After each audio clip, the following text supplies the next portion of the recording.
അപേക്ഷയുള്ളൊരു ജനത്തിനെല്ലാം മുപേക്ഷ കൂടാതെ കൊടുക്കുമീശൻ.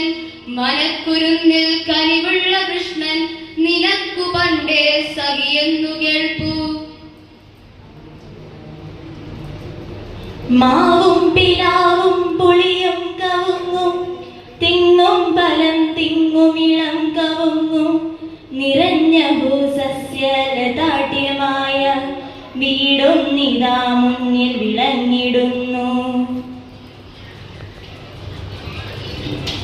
നിലയെന്നിയേ ദേവിയാൽ തല